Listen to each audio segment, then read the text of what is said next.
ஊழல், விதிமீறல், முறைகேடுகள் மற்றும் குற்ற வழக்குகளில் சிக்கிய பெரியார் பல்கலைக்கழக துணைவேந்தர் ஜெகநாதனுக்கு பணி நீட்டிப்பு வழங்கக்கூடாது என ஆளுநர் மற்றும் முதலமைச்சருக்கு 500 பக்க ஆவணங்களுடன் தொழிற்சங்கத்தினர் கோரிக்கை மனு அனுப்பியுள்ளனர்.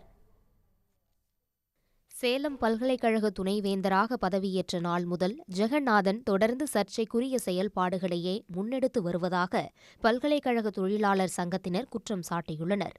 உபகரணங்கள் கொள்முதலில் ஊழல், பணி நியமனங்களில் இடஒதுக்கீட்டை பின்பற்றாதது, சாதி ரீதியாக செயல்படுதல் உள்ளிட்ட தன்னிச்சையான செயல்பாடுகளால் பல்கலைக்கழகத்தில் அசாதாரண சூழல் நீடிக்க காரணமானவர் துணைவேந்தர் ஜெகநாதன் என்று மனுவில் குறிப்பிட்டுள்ளனர்.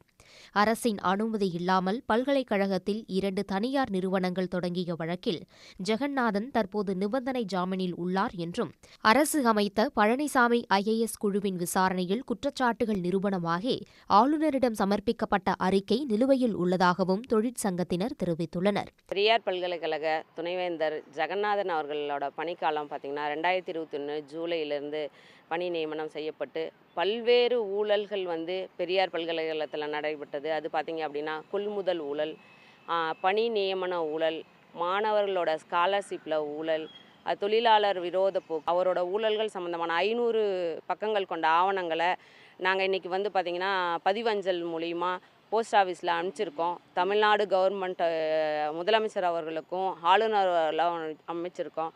இது உடனடியாக தமிழ்நாடு கவர்மெண்ட் தலையிட்டு ஆளுநர் அவர்கள் இதில் நடவடிக்கை எடுத்து அவரை பணி நீக்கம் செய்யணும். இந்த நிலையில் இம்மாத இறுதியில் பணி நிறைவு பெறும் ஜெகநாதன் பணி நீட்டிப்பு பெற தீவிர முயற்சி மேற்கொண்டு வருவதாக குறிப்பிட்டுள்ள பல்கலைக்கழக தொழிற்சங்கத்தினர் குற்ற வழக்கு நிலுவை, அரசின் உயர்மட்ட குழு அறிக்கை மீதான நடவடிக்கை நிலுவை என 2 வகையான சிக்கல்களில் சிக்கியுள்ள ஜெகநாதனுக்கு பணி நீட்டிப்பு வழங்கக்கூடாது என கேட்டுக் கொண்டுள்ளனர். இது தொடர்பாக 500 பக்க ஆவணங்களுடன் ஆளுநர் RN ரவி, முதலமைச்சர் மு.க.ஸ்டாலினுக்கு பெரியார் பல்கலைக்கழக தொழிற்சங்கத்தினர் கோரிக்கை மனு அனுப்பியுள்ளனர். உடனுக்குடன் செய்திகளை தெரிந்து கொள்ள சன் நியூஸ் பெல் ஐகானை கிளிக் பண்ணுங்க.